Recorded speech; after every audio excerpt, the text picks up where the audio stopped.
So it's just a quick video. We'll probably do one later tonight, a long Bible study on the person of Christ. Before I do later tonight, I just want to bring to your attention to Alex O'Connor he debated David Wood, and I just want to listen to what he's saying, and then I'll give a running commentary. We can't go too long. It's a 4-hour video. I'm going to do about 5-10 minutes and just listen to him and then respond to him. So it's like fair use. That he writes this Okay. and it might even say something there about it. I'm not sure, but And you're saying that at the Council of Nicaea, that was not scripturally where they defined no, Gospels Council for of the Nicaea first was about determining like church doctrine, specifically Yes. like relationship Jesus of is divine. all of this kind of stuff. Yes. Like what is this Jesus stuff actually about? The canon is a separate thing, and it might have been determined earlier or elsewhere, but the earliest version that we have is Athanasius saying only read these 4 texts. And so after this, what probably happens is some kind of suppression or like virtuous. Just to say about the canon, there's an earlier list before Athanasius. Alex is wrong. There's also a list by Origen, which was over 100 years before Athanasius. So he's not correct there. Okay. That's about the canon. Destroying, like people might do it of their own accord because they're not supposed to be reading these other texts, but these other texts sort of fall out of fashion. They're not spread around. They sort of exist in different esoteric groups, and there are some like smaller groups that have cropped up with their own scriptures and stuff, some which are more popular and travel around, but for whatever reason they end up sort of getting like lost. Either they're destroyed or people just forget about them or whatever. We just don't have them, but we know that they exist because in the 4th century, in the 2nd century, Irenaeus is an early church father who writes a text called Against Heresies. Mm. And this is a huge text which basically argues against every single Christian heresy which he knows exists, and sort of says why it's wrong, why you shouldn't believe this, why you shouldn't believe that. And he's writing about these other views. He's writing about a gospel of Judas, and so we have Irenaeus's work, and we know that he's writing about this gospel, but we don't have the gospel. And so for the longest time, all we knew about these texts was through their enemies. And you can learn a thing or two, but obviously it's always going to be skewed if you don't have the original literature. Then in the 1940s, there is a teenage farmer in the desert in Egypt, near a place called Nag Hammadi. And he's digging in the desert, and he comes across this jar. And he's scared to open it at first because he's scared it's got a jinn in it, like a devil. Right? Yeah. He's terrified to open it. And eventually it gets opened up, and there's a bunch of old like papyrus in there. And so the story goes, like he takes it home, and his mother uses some of the papyrus to like feed the fire, Yeah. And eventually it's sort of it's realized that these are sort of worth something. So it's a bit of an insane story actually, and I don't know all of the details, but this is where a lot of our Gnostic literature comes from. And so we've got there these like Coptic translations. Coptic is an Egyptian dialect, and there's Coptic translations of Gnostic texts. So the Gospel of Thomas, for example, the Gospel of Judas actually isn't in this text, but the Gospel of Thomas is, for example, probably the most famous Gnostic gospel, although it might not even be Gnostic. And it's our only copy that we've ever found of this gospel. And so just by chance, this guy happened to find this jar, and now we have. And they didn't burn that one for papyrus. No, that one was not burned. Interestingly, the Gospel of Judas, which was found not as part of this collection, but nearby. Oh yeah, that has some burn marks. Yeah, you can. Let's just talk about the Gnostic Gospels. He's doing a typical atheist trope. Why is he talking about the Gnostic Gospels? Because he's going to insinuate. I've not even watched the video, but I know he's going to insinuate there was other Christianities, and Orthodoxy was just one of many others. That's basically what he's going to do. That's basically where he's going to go with this. He's got a big problem. First of all, the four Gospels, they're mentioned all over the ancient world early on. So you have Irenaeus, you have other writers. Let's just get some information here.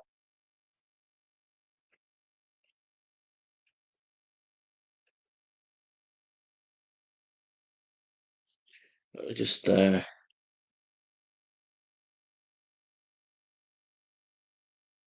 some information here. Yeah. So you got Papias. He mentions he was around about 163 AD. He mentions the Gospels: Matthew, Mark, Luke, and John. You got Irenaeus, who says he's like 132 202 AD. He says Matthew also issued a written gospel among the Hebrews in their own dialect, while Peter and Paul were preached at Rome and laying the foundation of the church. After the departure of Mark, the disciple and interpreter Peter did also hand down to us in the writing that has been preached by Peter. Luke also, companion of Paul, recorded a book, and afterwards John. So you can't get clearer than that. People might dispute about this Hebrew Matthew, but Matthew, Mark, Luke, and John is mentioned by Irenaeus. You got Papias. You got Irenaeus, who mentions more. You've got Clement of Alexandria, 150 to 15 AD, and I could go on and on and on. But the point is, they're in different areas, different places, and they were accepted. Hey, Michelle, how you doing? God bless you.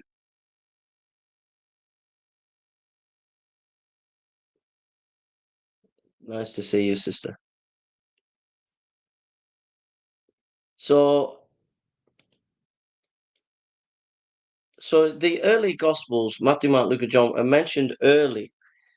We have hundreds, if not thousands, of manuscripts, right?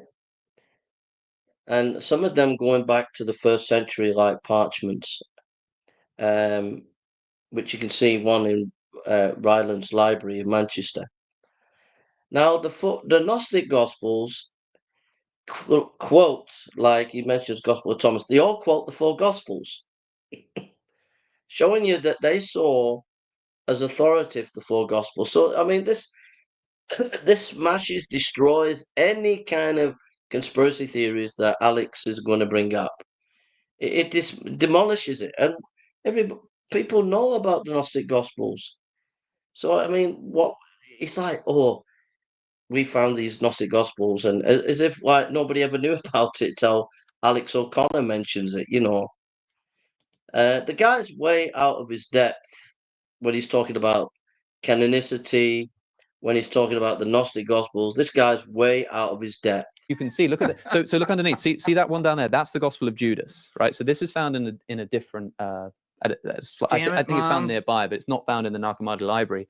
And the Gospel of Judas, this spends a long time in private hands because people are trying to sell it. Like people really want to sell this, and so I can't remember when this is discovered. I think it's discovered maybe in like the 70s or 80s or something, and it spends like decades. It might have been slightly earlier than that. Maybe you can look that up actually to be sure. Just if you click on the Gospel of Judas, it spends decades traveling around, private sellers trying to sell it. The thing about Egypt is it's got the perfect climate for the preservation of papyrus. That's why these things last for so long. And that's why we always find them in Egypt, because it just happens to have the perfect air to make sure that these things don't disintegrate. Someone takes the Gospel of Judas, and for example, it spends about 16 years in a safety deposit box in New York City, which almost destroys it. 16 years? Something like that, yeah. It might have been more like 10 or 15. How did it get to New York City? Because people are moving around trying to sell it. Somebody's trying to find a buyer because this thing is absolutely like golden. Like this is an unbelievable gospel, right? And it's huge and it's going to change the whole face of New Testament scholarship, right? Eventually, National Geographic buy it and publish it. I think they publish it in like 2006 or something like that. So it's been going around for decades, and it's only like at the turn of the millennium that finally the Gospel of Judas is available for people to read. But it's a crazy story. And here's the really weird thing, man, is that like people think, why? So the Nag Hammadi library, again, that's not where the Gospel of Judas is found, but people want to ask the question, like, why was it buried in the desert? And so one popular suggestion was, well, when Athanasius said only read these 4 gospels, the rest of them are buried, either to hide them or keep them secret, or because they've been condemned, get rid of them, put them in the desert. And that's the theory for the longest time. But then there's this whole weird story about how the farmer boy mentions that there was like a corpse, and his older brother is like, no, there was no corpse. I don't know what he's talking about. And so there is this suggestion that this was actually a grave robbing, because it was quite common to bury like papyrus, like documents, with people who died. And so there is an idea that these guys were out there trying to rob a grave, and they happened upon this expensive set of papyrus. And do we have speculation of whose grave it could have been? I don't think we have an idea of whose grave it could have been, no, because we don't know much of the details. I'm not even sure if we know the exact location where it was found, because it was just, like I say, some teenage farmers in the desert. But so it's this extremely strange and slightly shady story of how it's all discovered, because there's something about like a blood feud. I think there's some cannibalism in the story there somewhere, to be honest. It's like a whole they're just hitting every single keyword. It's like a whole thing. And yeah, I mean, the story is really crazy. But so some people have shifted from thinking, well, they were buried there because of Athanasius's declaration, and then it's like, actually they were buried with somebody as part of their like burial properties. There's probably a word for it. I forget what it's called, but like ceremonial burying people with their documents, and that they were trying to rob a grave, and then they came across them, and it's all a bit of a mess. But eventually we have access to all of these ancient gospels, and like I say, we knew that these existed, but now we have the texts themselves. So the Gospel of Judas is one of my favorites. When does it say it was discovered or rediscovered? That has been carbon dated to 20 AD. So notice it says, given that it includes late 2nd century theology, it's widely thought to have been composed in the 2nd century, brackets, prior to 180 AD by Gnostic Christians. It's been carbon dated to 280 AD, plus or minus 60 years. So how do we know that it's prior to 180 AD? Because that's when Irenaeus wrote Against Heresies, and he mentions the Gospel of Judas. So we can carbon date it to 280 AD plus or minus 60 years, and then use the previously known information. But that's this copy that we have, right? Which is a Coptic translation. So when was the text originally written? Well, it's been mentioned. So there are multiple ways that we can sort of date documents, but the actual copies that we have, like the Nag Hammadi library, is probably, I think, again, these particular. He's not very knowledgeable, because it's an open question whether the Gospel of Judas is the one that's mentioned by Irenaeus, the text that we have. I've just been while he's been talking, I've just been reading the Gospel of Judas. One of the things that's interesting, as you read it, there's no verisimilitude, which tells you that this is a late gospel. There's absolutely no verisimilitude within the writing whatsoever. Verisimilitude is background information, but gives you a flavour of the person knows the culture or the period of time. And also, it uses the word begotten and unbegotten concerning angels, which suggests that they were aware of debates about that topic, which would put this so-called gospel in the 2nd to 3rd century, where they were debating those topics about, is Jesus begotten of the Father, and what does that mean? So, but when you look at this Judas gospel, it's got nothing. It's got nothing. There's nothing in it. I mean, it's just dialogical garbage.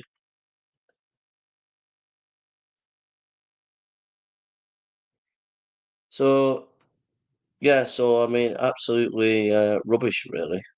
Anyhow, let's see where it's going. Scriptures are dated like maybe the 3rd to 5th century, maybe 4th or 5th. I can't remember exactly, but now it's interesting. He puts a lot of credence in these other gospels, which are later, and you've only got a like 3, 4, 5, 6, 7 manuscripts of a Gnostic gospel. He said there's only one of Gospel of Thomas, was it? But you've only got a handful of manuscripts, yet you've got thousands of the 4 gospels, which tells you that they were widely used everywhere. Now, one of the things that with the Gnostic Gospels and with the 4 Gospels is the writing in the Gnostic Gospels are smaller. They were not seen as sacred. The writing, many of the manuscripts that we found in Egypt, particularly, the writing is more bigger for the four Gospels, and the reason is because when it was seen as a newspaper, kind of writing, they wrote it in a certain way, and that's the way the Gnostic Gospels come across. It's kind of newspaper writing of that time. Whereas the four Gospels, whenever something was more sacred, they copied in a more like a kind of better script, and that's how we find the four Gospels. So, just on the data there, that shows you that these Gnostic Gospels were not seen as sacred. We're not seen in any way, shape, or form on the same authority as the four Gospels. But this guy is going way over his head talking about this topic. But it excites the atheist. It's building up to some kind of conspiracy. One interesting question is, well, when are these manuscripts from? Are they from the 4th century? That's cool. But when were the texts written? That's the most interesting question. And, you know, they weren't originally written in Coptic. What language were they written in, and when were they written? It's also, this is another like sticking point for me with any of this. Like, when we think of our current history, 10 years ago feels like a long time. Yeah. To an extent. And then you start looking 60, 70 years out. That's like when your great grandparents were kids. Yes. When you start looking at history, the farther away it gets, though, time kind of has a wider lens, and what, at least in how we approach it, which means we hear years like, I'm going to throw out random numbers, 140 AD and 210 AD, and associate it with almost the same about time. Yes. But it's fucking 70 years apart at a time where the record keeping was you wrote something in the fucking sand. Yeah, yeah. You know? Not only that, but it's important to note, especially when we're talking about Gospels, that, for example, most scholars date the Gospel of Mark, which is our earliest canonical Gospel, to around 70 AD. And there are various reasons for doing that. Matthew. Right. Just the guy in the red top doesn't know what he's talking about when it comes to recording. The Jews had oral tradition, and that oral tradition was also written down. When it says in 1 Corinthians 15 of first importance, that word first importance is a rabbinic term, and the rabbis would make sure that the pupils would memorize everything, and also it'd be written down. So the Jews made meticulous documentation of their history and of their times and records. So the guy in the red thing is just completely uneducated about history and has a very kind of.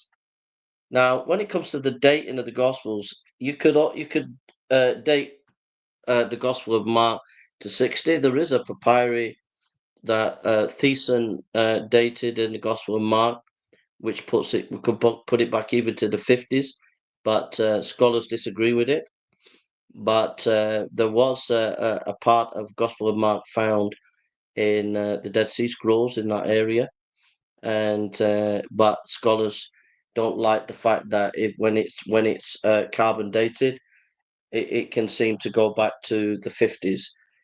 To say that the Gospel of Mark is around about 70 AD, no, I think most scholars would say around about 60 AD.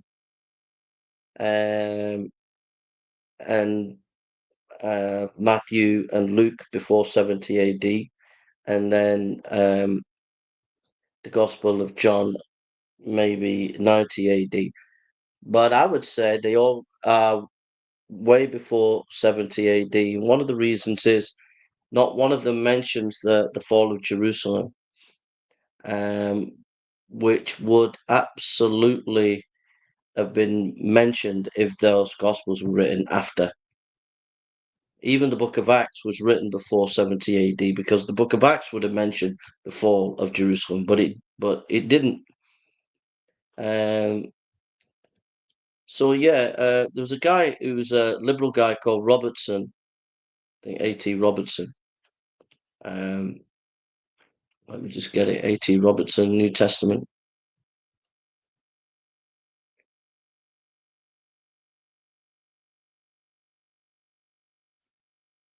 Let me get it for you.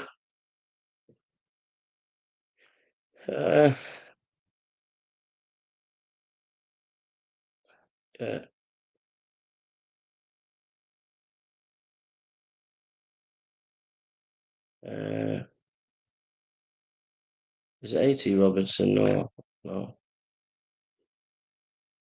It's Robertson. That's the grammar guy in it. Yeah.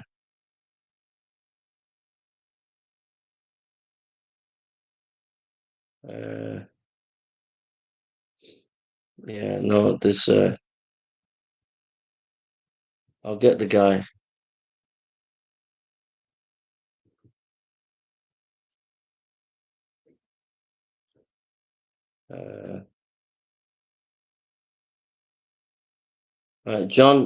John A.T. Robertson. This is John A.T. Robertson.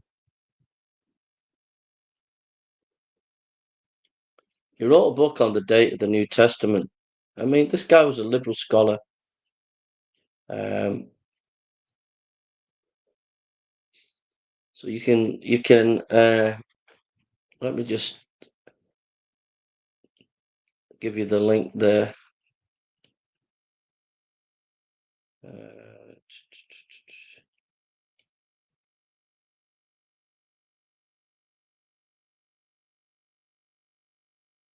Yeah, amen. That's it. Scriptures are self-authenticating. Fantastic. So, if you look at this writing by J.A.T. Robertson, he was a liberal. He's a liberal. He's died now, but he was a liberal, and he was into liberal scholarship, and he dates the whole New Testament before 70 AD. Amen.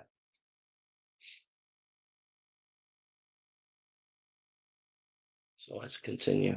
You and Luke are generally dated like between like maybe like 90, between like 75 to like probably 85, that kind of decade, like 10 or 15 years after Mark.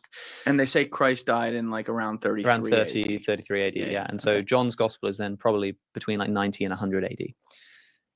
Now, compare that to like, suppose the Gospel of Thomas. Suppose we just proved beyond reasonable doubt that it was dated to 150 AD. Right? And that's probably around about when it was written, sort of 2nd century. Some people think it was dated earlier, but that's controversial. Suppose it was 150 AD. You might think, okay, John's Gospel's written in 90 AD, and the Gospel of Thomas is written in 150 AD. So roughly about the same time, right? So no big difference.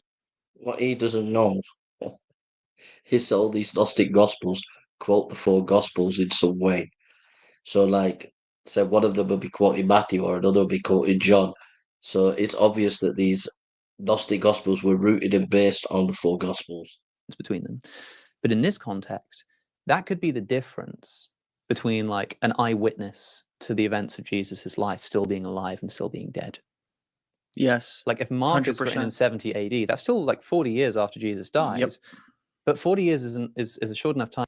So now we've got this strange thing. He's trying to give credence to these Gnostic Gospels that they could have been based on some kind of eyewitness, but yet would not give any of the 4 Gospels any credence for being eyewitnesses. I rest my case. One more minute and then we'll do. People could still be alive. It could have been written by an eyewitness. It could have been written by someone who knew an eyewitness. That extra few decades is the difference between eyewitness testimony being possible and being impossible. So it does actually make a huge difference. Even on that thread, though, eyewitness testimony itself also changes naturally without people like trying to lie or stuff. You remember details in a small way. Like the example I always give is the old experiment. I forget what it's called, where you put 20 people in a circle. You start with a story. Telephone game. Yeah, the telephone game. You whisper it in their ear and go down the lane, and it changed by 10% or something, or 20% by the end, through no fault of people other than just human error. And it's like, where, you know, it's not to sit here and be a total skeptic about everything, but it's like when you take something as law or canonical law, whatever you want to say, that's like, this is what happened 100%, we have the proof. It's like, all right, you are relying on like I'm even talking about the ones where you still have an eyewitness testimony person alive, right? Mhm. Forget the other ones you point out where you don't.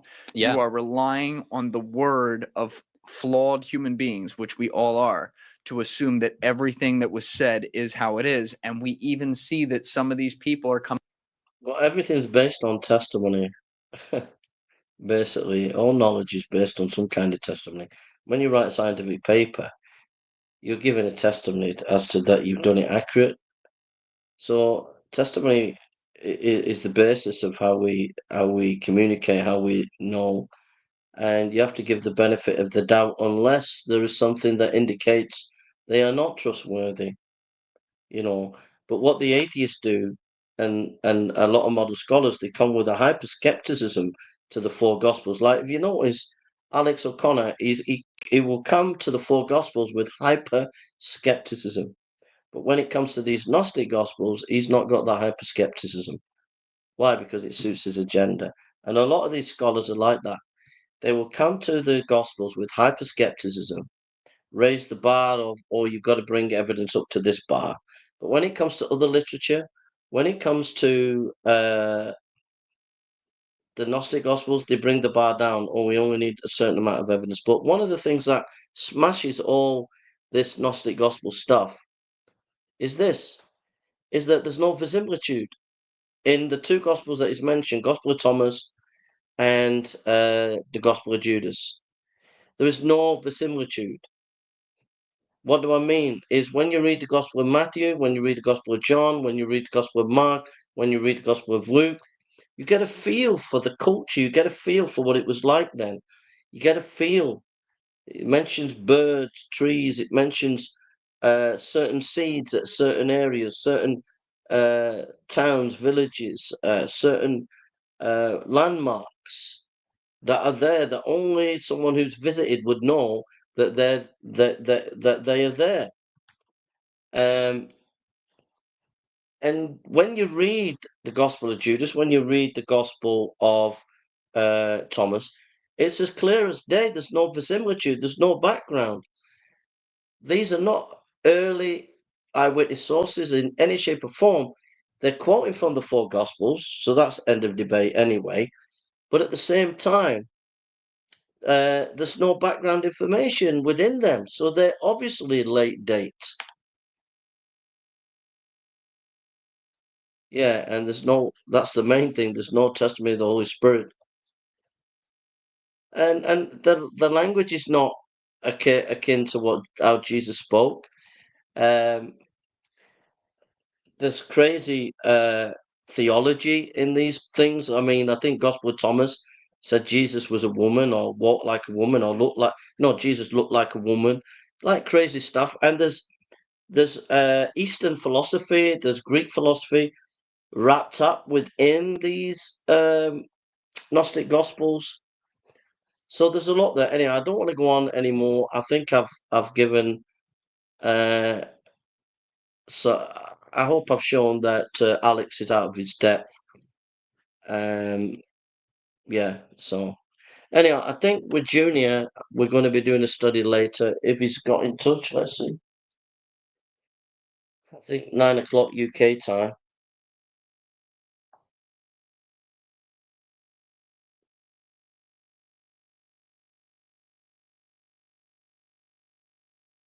Anyhow, pray for Dorcas. My wife was not well today. She had to go to hospital. She's had an infection. But she's out of hospital now, but she's still not fully recovered, you know. So if you could pray for her. I'm just checking up on Junior if he's got my message. Let's see, Jew.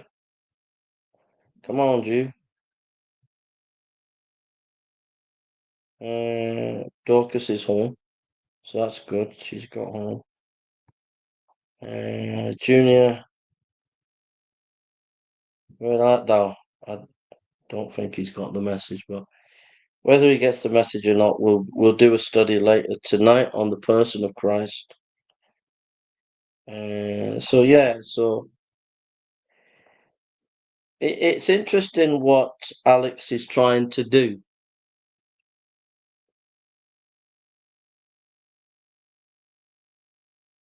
Oh, I'm sorry. I'm sorry, Michelle.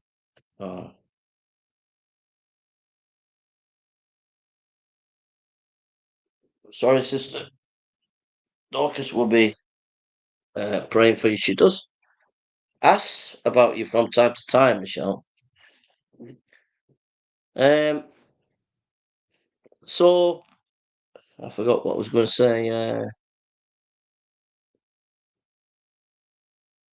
Yeah, the strategy that Alex is doing, many atheists,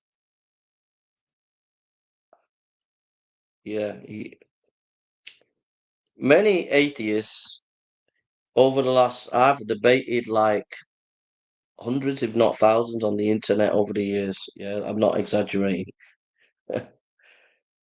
It's a long story with the atheists, but I don't get involved with the atheists now because, like years ago, they were a lot more militant. They were quite vicious. But what I noticed with the atheists over the years is there were very few that could actually engage in biblical studies. And what Alex is doing, Alex in his own mind is saying, okay, what I'm going to do is I'm going to go on the ground of the Christians and I'm going to do biblical studies and I'm going to demolish them in that way. And that's what he's in his own mind was trying to do with David Wood. He was trying to come on our ground and try to demolish us on our ground. And the problem with that is when you're dealing with an atheist who's trying to use the Bible, you've got to call out his presuppositions. You know, Alex O'Connor doesn't believe in free will in the sense that, you know, like I pick this up now. When it comes to making a choice for God, I need God to work in me. Yeah, I need the Holy Spirit to work in me to choose God. So we don't have free will in a spiritual sense. But when it comes to putting these glasses on now, I made that choice to put them glasses on. Alex doesn't believe that. Doesn't believe everything that I do right now is genetics. I was genetically predisposed to do that. So that's his view. So you should call him out on it. When you're debating him, you should say you're genetically presupposed to say what you're saying, aren't you? It's not actually you, it's your genetics. What kind of methodology is he using when he's doing these biblical studies? You know, what scholars is he using? He uses Casey and James Dunn. Well, these are riddled with various theories that are esoteric and not generally accepted across the board academically, especially Casey. So you've got to like challenge him on his foundation and not let him come on our foundation as if he's coming on our foundation when he's not actually coming on our foundation. You know, he's got his own presupposition. Sorry, someone ringing.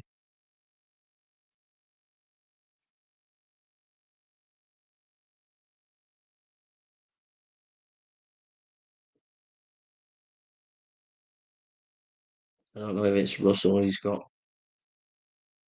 cancer or it's not. I don't know. So let's see. I'm gonna just see if I can get Ryan.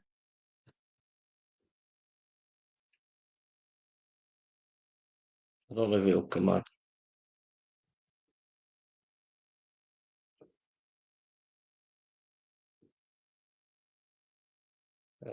Dee dee dee dee dee dee. La dee dee dee dee dee dee. La dee dee dee dee dee dee. Yeah.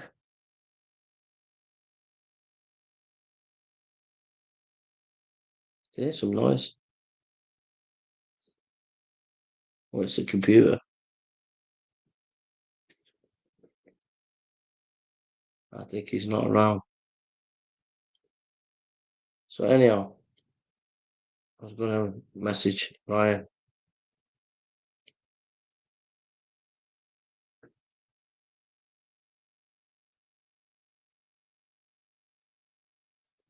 Oh, Vecco. Good, good. I knew Vecco back in the day, years ago. You let him say hi to him.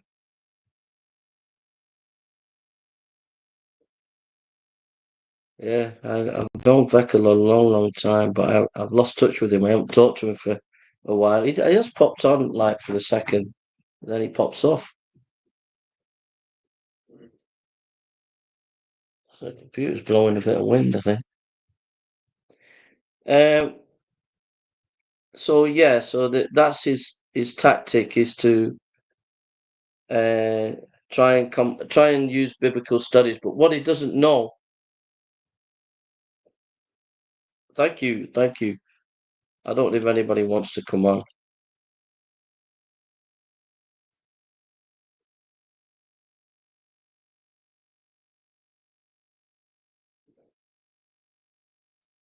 The link's there if anyone wants to come on.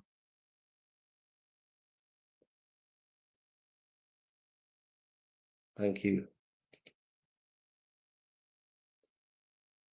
That's the link if anybody wants to come on. So yeah, this coming on to our ground. If he was debating Greg Manson, he would expose that, you know. Say, oh, you're trying to use our ground, trying to use so-called biblical scholarship. Well, if you use a biblical scholarship, it's full. It's absolutely full of presuppositions, and it's easy to call out, and that's what you need to do. Anyhow, I'm going to go in a minute if nobody wants to come on. I think I've shown that Alex has got a long way to go before he starts talking about the Gnostic Gospels with any authority. I mean, I've read. I'm not like brilliantly versed on these things, but I have read the Gnostic Gospels, the big book on the Neg Hammadi literature. I went through them with meticulous detail, looking at the quotations and seeing how they're quoting the four Gospels. I did that years ago, so I know what I'm talking about there. And C.F. Hill's book on the Gospels is a very good book. I'll show you. This is a very good book.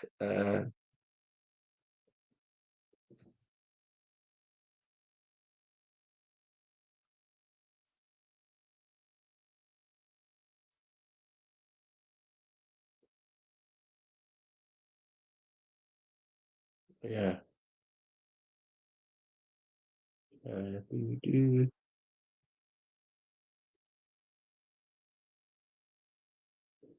This is the book. A bit small there, isn't it? Let's see if we can get a bigger one.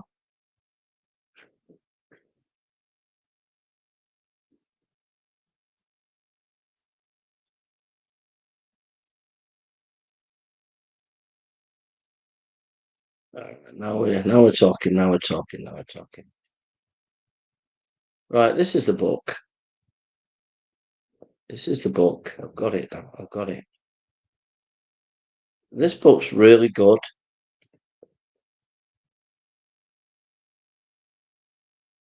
Alex has been around for a few years now. He started off, he's a bit of a philosopher buff. He started off with his friends doing podcasting a few years ago on philosophy. He would talk a lot about philosophy, and he got a big following. He's quite a clever chap. And then he got into he did debate with done a debate with this is the book C.F. Hill. So it's there, yeah. C.F. Hill, C.E. Hill, C.E. Hill, Who Chose the Gospels. Very, very good book. Very, very good book. So Alex has been around a few years now. He got into philosophy. That was his passion. He had a few friends. They'd sit in the garden. They'd talk about philosophy. He would talk about philosophy. Then he became quite militant with his atheism, but in a nice way. He's a nice atheist. He's not got that bitter, twisted kind of style about some atheists like Dawkins. He's a much more engaging character. He's willing to read Christian literature, whereas Richard Dawkins and some of these atheists, they're not even willing to read Christian theology or anything. But Alex does read Christian theology. He does read the Christian philosophy, Christian theologians, etc. But his main passion, I think, is philosophy. But he's kind of strategy, I think, is doing a bad Ehrman 101. But the problem is he hasn't got that biblical background, that biblical education in theology and in biblical studies. And at some point, he's going to meet someone who does, and he's going to come a cropper. At the moment, he's getting away with things. You know, he debated David Wood. He got away with a lot of things he shouldn't have got away with. David should have called him out on a lot of things, but he didn't call him out on them. He actually let Alex play his game of quoting the Gospel of John. And David should have called him out on things like, well, what date do you put on the Gospel of John? And do you think John wrote it? And that does have an issue. Also, that there's high Christology in the Gospel of Mark, so why are you just quoting John? Things like that. Also, he should have talked about methodology, that we take the whole of Scripture, and that's consistent with us. And if you're quoting these scholars, they don't. They only take the bits that they like, and the bits that they don't like, they throw under the bus. And that a lot of these scholars are influenced when they're doing Christology. They're functionalist and not ontologist. What does that mean? Well, since the days of Kant said reality is, when we look at reality, we don't really fully experience reality. It's filtered. And when it comes to the numinous, when it comes to the things that are beyond reality, the spiritual, we can't know that. So what he did there, he crushed ontology. That means that being outside of reality, he crushed that. So what that means is, when in the academy, when scholars at Harvard or any scholars are writing on the life of Jesus, by definition, by a precondition, they don't believe there could ever be a God that comes down and becomes incarnate, because they have no ontology. They have no idea that beyond reality is the numinous. Beyond reality is a being. There's no ontological status for reality. So when they're looking at text concerning is Jesus God, they can only interpret it from a functionalist point of view. They look at function. How is this person acting? What is this language about? It's just acting. And so they can only interpret action. So, for example, when it says in the beginning was the Word was with God, and the Word was God, that's ontology. That's about being. They will not look at it and say, oh, the Word is God. They'll just say, oh, this is the Word acting. It's not about deity there. It's just about the Word acting. You see, they can't get their head round that behind reality is ontology. There is being above on that is holding reality up. There is what ontological status to reality. Reality is being upheld by a being, God. But we can technically say ontology, being. And so when they look at is Jesus God incarnate, that's an oxymoron. That's just an impossibility for them, because we cannot know anything beyond reality. We cannot know anything beyond the of the noumenal. It's not possible. It's not possible in their mentality since the days of Kant.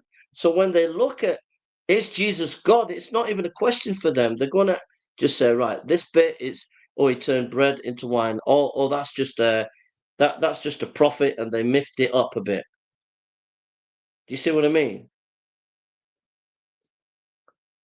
So Alex should be called out on his methodologies and the way he's doing textual criticism. He's made statements about textual criticism. He's never been called out on that. And yeah, so let's see.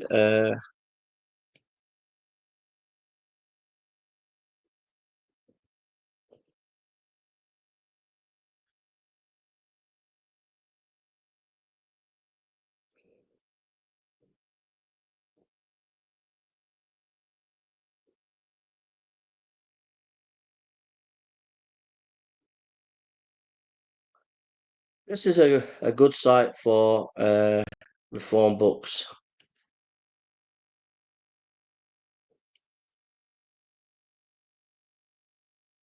This site is a good site for looking up reform literature. Amen. That's it. If you want some good reform literature, this site is very helpful. So if you got Christologies here, so here you can download various books on Christology.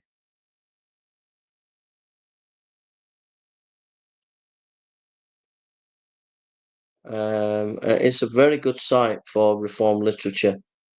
It's called Reform Books Online. And you can get a lot of stuff that isn't published today.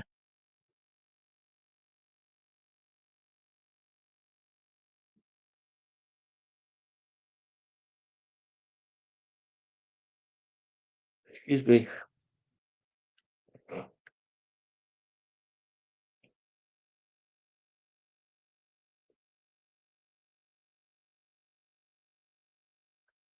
So there we are. Yeah. So there.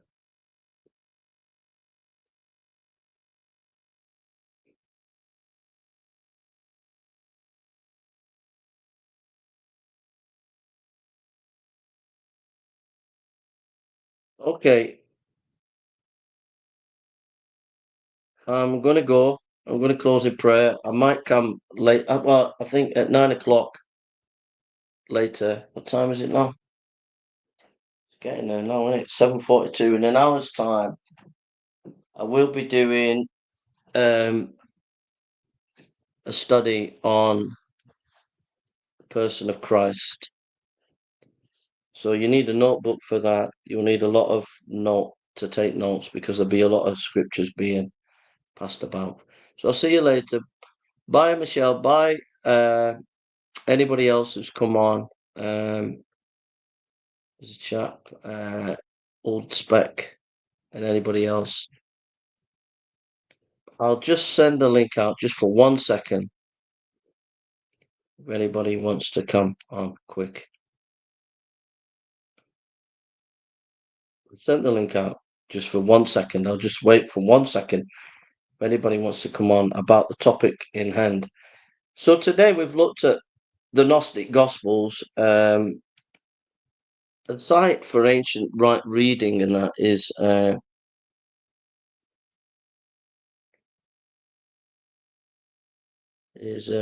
Let's see. Yeah, early Christian writings. This is a source, like a very helpful kind of academic source for research if you're looking at Gnostic Gospels and ancient literature and things like that. It's early Christian writings, and you can go on there and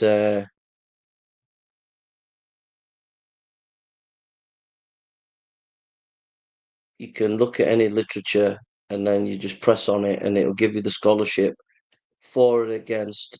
It's not like, this is not evangelical orthodox. This is kind of a secular group, I think. It's like not doesn't necessarily say this is orthodox or evangelical, but it is an academic resource. And so if you click on, like, say, Galatians there, it'll give you scholars for certain dates, against dates, articles, literature, everything, you know. So it's a helpful resource if you're thinking about these discussions and things like that. So I'm going to go. I'll be back about 9 o'clock. We're going to do the person of Christ. And God bless you. Have a lovely evening or day, and take care. Bye. Bye.